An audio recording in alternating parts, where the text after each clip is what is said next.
Greetings everybody, welcome back to Let's Play Fire Emblem The Sacred Stones. We're gonna stop with the story for a little bit. As you can see, we're in Erica's chapter here, but this is gonna be a video for pretty much anyone. Basically, we are going to be training Amelia here in the Tower of Valny. Yeah, I like to train any of the trainee units up as soon as I get them. I don't know why I'm checking the map. So I'm going to do that now. And I figured I'd make a video of it since I have a very specific way of doing it. And yeah. I thought I'd show this here. I haven't done it yet. You guys really haven't seen me go through it, so yeah. Alright, now what are we doing here? Keep you... that's right. Ross. Basically, the strategy for this is I'm gonna get my 3 highest defensive units. Let's see, it's probably these. Yeah, ooh, yeah. Okay, so Seth, Gilliam, and Kyle here. I need to get rid of someone else. We don't need you. Yeah, you can pick anyone when going into the Tower of Valny. You're not restricted by the usual, oh, you have to bring your main character in or whatever, stuff like that. So feel free to go crazy and use whoever you want. Now, for the strategy to work, I need to not trade, for one. I need to get a ranged weapon. Excellent. And basically, pause this. Basically what we're going to do, you'll see very soon here. Let's check map. There we go.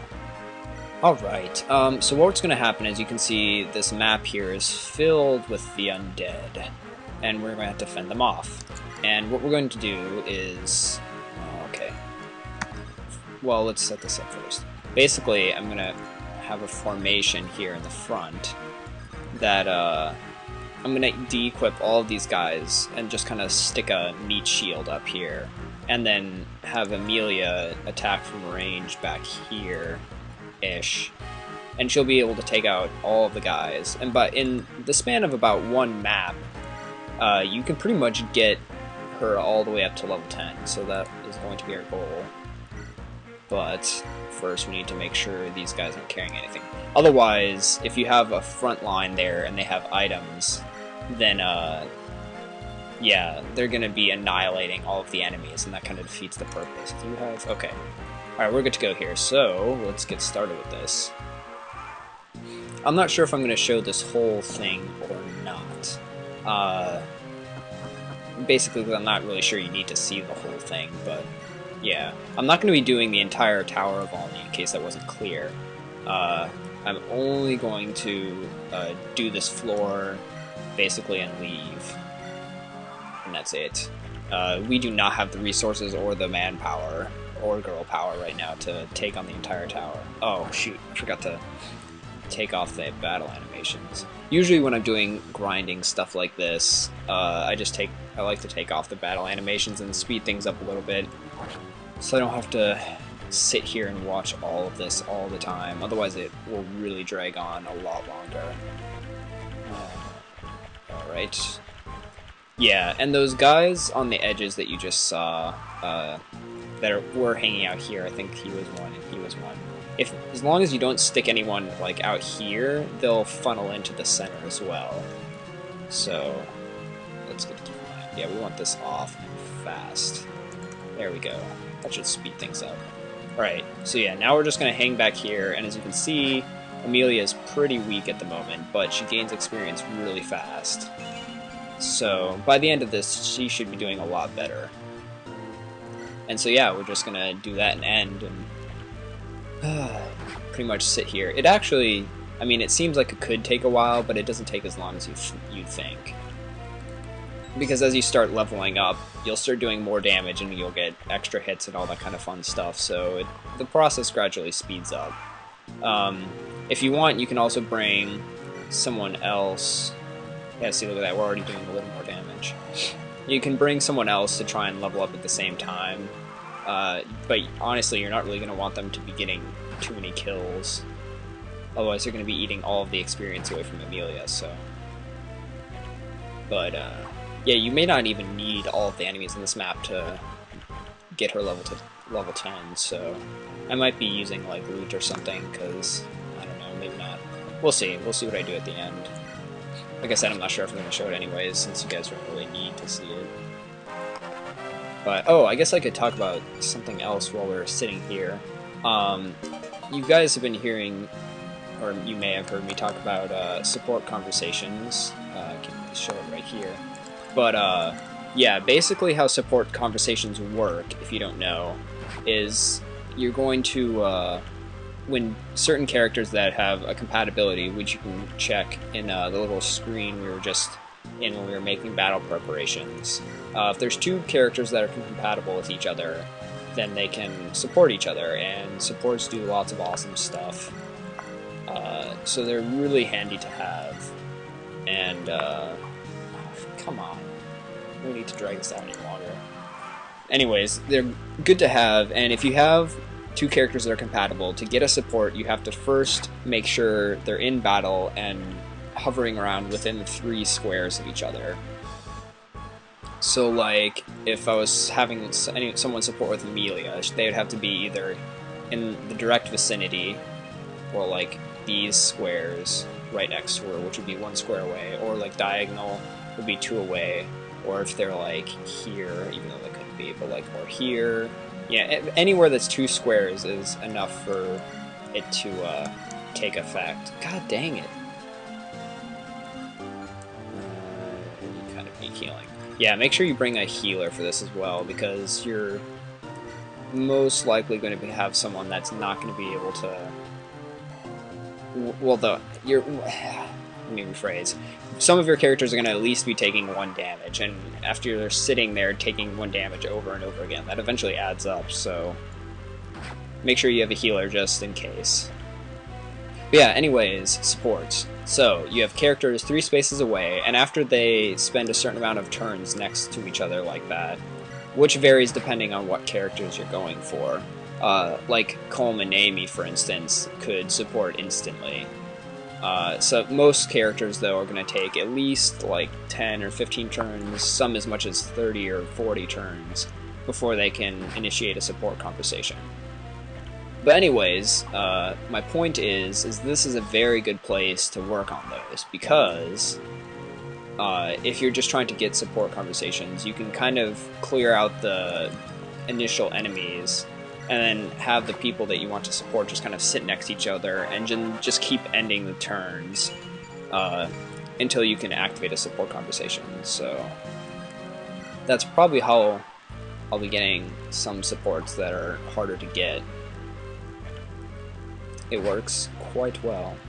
Also, there's a trick you can do after you've beaten the game. I might talk about maybe a little later, since it doesn't really pertain to things right now, but it involves getting infinite supports, or not infinite supports, what the heck?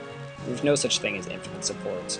Basically, there's a way that you can, well, you know what, I'll just talk about it now, because it's silly to talk about like this, and then, oh, you have to hear it later, I'm not going to reveal anything to you. No, so basically what you do is, if you've beaten the game, you unlock a function that lets you listen to any supports you've gotten. So a really quick way to, if you want to fill out all of your support whatever's conversation things that you can get and read at any time, is after you've beaten the game, go into like the Tower of Volney. It has to be in like a new game, I believe, like this. It doesn't work in the monster map thing that you can access. God. Anyways, you're in here, and if you keep getting supports with people, so like you get a support conversation, you can only do 1 conversation a battle for each pair. So like, let's say you raise a conversation to C, and you get everyone in the battle to a C rank, then leave the battle, but instead of saving like you normally would, don't save, just keep playing, and then you can do that, excuse me, you can do that all the way up to A rank. And then, god dang it, stop missing! It's taking forever just because of this missing. Anyways, you do that, you get the A rank, and then you can just quit the game, like don't save and just exit, and you'll keep the supports that you got they'll be I don't know what you call it, not categorized, I can't think of the word, but you'll have them. Yeah, finally. They'll be recorded, I guess, and you'll still have them, but you can go back into the game that you didn't save, and you will have fresh characters with no support, so you can keep doing that. And fill out all the supports for all the characters without having to play the game like 50 times. Which you'd pretty much have to do if you want to get all the supports the normal way.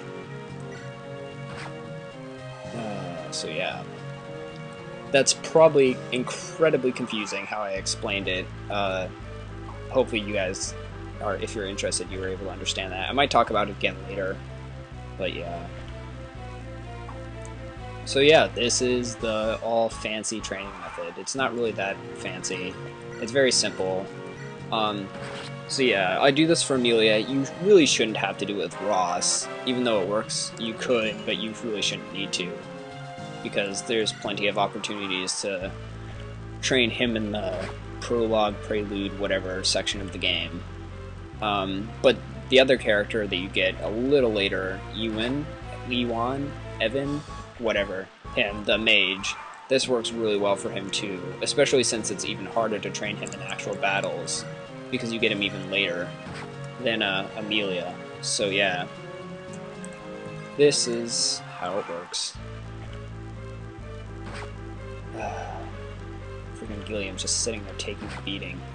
And Kyle's already back down to 18 HP again. Yeah, I kind of like to move Amelia around a little bit, or whoever I'm training around. Like, take out a character on one area, and then I'll like move her over a couple spaces so I can get a healer in and fix any damage done to the meat shields that I'm using. Just kind of slow and steady. But yeah, like I said, it's especially if you speed up with the battle animations and such, it really doesn't take as long as you would think to max out a trainee's level. Because look at that, we're already at level 7. And we're getting horrible stat increases here. This is kind of shitty. But yeah, so like a few more, after I clear out the rest of these guys up here, she'll probably at least be almost level 10, if not already level 10. So, it works out quite well. And then, also, once they get to your trainees at level 10, they won't get promoted or whatever. Oh, shoot, 1 damage away. They can't get promoted until they, you start a next chapter. So if you were to go back into the Tower of Volney, or you started the next story chapter or whatever, that's when they would get promoted. So probably should. Well, whatever. So yeah. Also, as a little side note, I've figured out my teams and all the supports I'm going to use for both Erica and Ephraim's stories. So there'll be that to look forward to. I probably will start doing supports in the next chapters of those, whatever, of those files. 1 HP. Oh, and 6 experience. Why? Why am I tortured like this? So close to everything. Black. Oh, miss. Black. Oh, miss. Well, that was just a fail on my part. Here I was thinking I'd give some cool sound effect for the attack, but nope. The enemy's gonna be lame and miss. And make me look stupid. That's some good stuff there. I suppose that makes up for some of the shitty level ups we've been getting. Let's move you here. Why not? Your brains.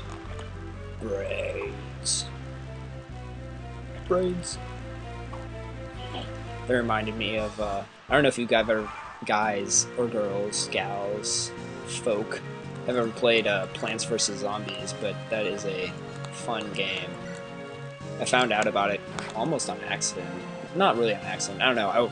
I found a Let's Play of it, actually, and I was like, this game looks hilarious. So I got a hold of it, and I was like, wow, this game is hilarious. Fancy that. So, I don't know. Fighting a bunch of zombies. I guess My characters aren't really planned, so I'm not sure how I suddenly thought of that, but I don't know. My brain works in weird ways. Oh, and we're almost out of a javelin, too. That's lame. Ooh, yeah, see, look at that. Level 9. Ah, only 1 stat increase again, but oh well. Oh, we got that increase. That's cool. So yeah, this is one of the reasons why the trainee units have the potential to be so amazing by the end of the game. Because you're training them up, and their stats start not that much lower than some of the other characters' stats, and they have another 2 classes that they can go instead of just 1. So yeah, the trainee units can get some pretty high stats by the end of the game. And I think we might have just enough javelins to finish this off here. Oh, I should heal Gilliam. How did he get so low all of a sudden? Didn't I just heal him up again? What the heck is that? Someone must have attacked him with a more powerful weapon or something. Or claw, I guess it is. Yeah, if you do notice, though, doing this method, you're going to run out of some weapons and stuff. But, yeah, that's how it works. And there we go, level 10. So we're all finished up here. I guess I'll probably just finish up this map, mop up the rest of the enemies, but I've covered what I want to cover here, so I think I'm just going to end the video now, because there's nothing really important to see. Yeah, this guy is a promoted unit, but just like the forest battle that we fought earlier, there's nothing really to worry about in here on the first floor. The further up you get, it gets a lot more dangerous, but like I said, we're not going to go there for a little bit yet. So, yeah. Anyways, that's the end of this video, and see you guys in the coming episodes, I guess. Later.